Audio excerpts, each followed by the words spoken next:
and this is Sheffield Live Radio, and you're listening to Communities Live on 93.2 FM with me, Susie Casson, T-Boys in the kitchen, and we're joined by Chris from the Boardwalk Beer Hall on Snig Hill. Hello. Hi, Chris. Thanks for coming in. No problem at all. So where is the Boardwalk? Well, the Boardwalk is just on the corner of Snig Hill and Bank Street, kind of just very close to where Castle Market used to be until it moved, and kind of on the way down to the courts and the Callum Island area of the city. Yeah, sort of on the way to the factory. Yes, and of course very close to Castle Square as well, and various bus routes and tram stops and all that sort of thing. Yeah, lovely. So how would you describe that part of the city? The market's gone now, isn't it? Well, obviously it's an area that's kind of at the beginning of a bit of a transformation, really, because obviously historically it was, well, the original part of Sheffield, really, with the castle being there, and when Sheffield was first established, and then being the sort of market area. Obviously, it's kind of had its ups and downs over the years, but at the moment there's kind of a bit of investment going into there. There's plans to landscape the area around where the markets used to be. Of course, they've just done quite a lot of work on West Bar outside the court, re-landscaping that, which looks quite nice now. And it's kind of the gateway, really, from the town to Callum Island, as mentioned, which obviously is getting a lot of investment with all the new flats and that sort of thing being built around there. So really it's an area that's, I think, on the way to being a bit of an up-and-coming part of the city, as well as kind of its historic kind of bit of a hub for the shopping and that sort of thing. Yeah, because I read that Callum Island's now one of the top 10 places to live in the UK, apparently. Well, having lived there for a few years a while ago, and having worked in that area for quite a few years as well, I wouldn't disagree. Lovely. So I heard that the Boardwalk is kind of like Sheffield's Cavern. It's been a music venue for a long time. It has been a music venue sort of for the duration of its existence, really. It's had an element of live music, from being a full-on music venue in sort of its guise from the 90s to being a pub and live music venue when it was the Black Swan, and when various bands played there, like the Class and the Sex Pistols, as I think we're coming on to in a bit. It's got, obviously they've not quite got the whole Beatles thing that the Cavern had, but it's been one of Sheffield's main live music venues for a long time, and there's the kind of pedigree of bands that have played there across there is pretty impressive. Yeah, fantastic. So it's great news that you're planning to reopen the Boardwalk Beer Hall with Kate. Yes, that's right. Lovely. And what kind of experience do you both have in this kind of area? Both of us have worked in the pub trade for several years. Kate was manager of the 3 Tons, which is on Silver Street Head, sort of by the HSBC building. She's been manager of that for about 3 years, and taken that on as a kind of a pub that was struggling a bit and building it into a pretty successful real ale pub and a bit of food there. I've been in the trade. I started off working in a Wetherspoons in Hillsborough, the Rawson Spring, about 9 years ago, and then I've worked at the Harlequin down on Nursery Street by the river for several years as assistant manager, and then I've been manager of Shakespeare's on Gibraltar Street since that was reopened after about 18 months of closure in 2011, and have helped build that up into an award-winning real ale pub and also a bit of a live music venue over those years as well. Yeah, fantastic.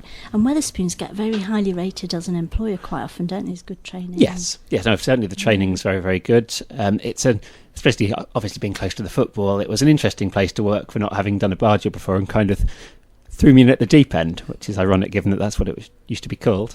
But yeah, no, it's very, very good sort of bedding in the work, and the standards are pretty high, really. Yeah, fantastic. So when are you hoping to open the Boardwalk Beer Hall? At the moment, we're looking at January. We were, until fairly recently, hoping that Christmas would be possible, but things have kind of dragged on a little bit on the legal side of things. We're basically at the process of completing on the lease. We haven't signed and we're not in yet. We're still completing the deal. So we don't know exactly how long it's going to take. We think that once we're in, it's going to be a sort of 6 to 8 week turnaround with the amount of renovation needed, maybe a little longer. But it's the solicitor side of things that is a bit unpredictable as to how long that's going to take at the moment. Yeah, what kind of state is it in at the moment? It's a bit of a shell, really, because in its last guise it was a nightclub. It was Fuel and Twist. So it's kind of quite sparsely furnished, not a huge amount of anything other than paint on the walls, so it's quite plain.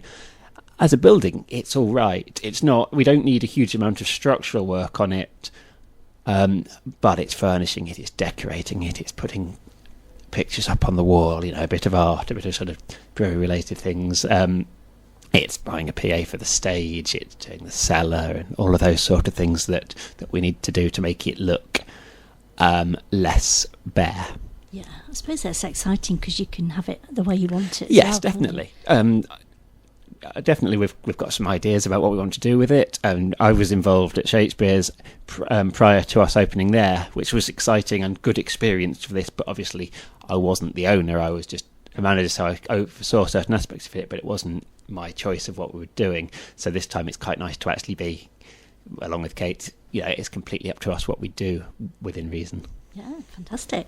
So the Boardwalk Beer Hall is hopefully opening in January. Are you planning a big launch? We hope so. Until we have a solid idea of when we'll be open, obviously it's difficult to plan because we'd love to have some music on the opening weekend, hopefully some reasonably big names in the local scene, obviously, because that's what the place is known for over its existence. But it's difficult to book a band when you don't know what date you're booking them for. So the plan is, yes, we will have a big party, hopefully, but we can't really say much about it because at the moment the details are out of our hands. Yeah, and it's going to be a beer hall. Is that real ale mainly?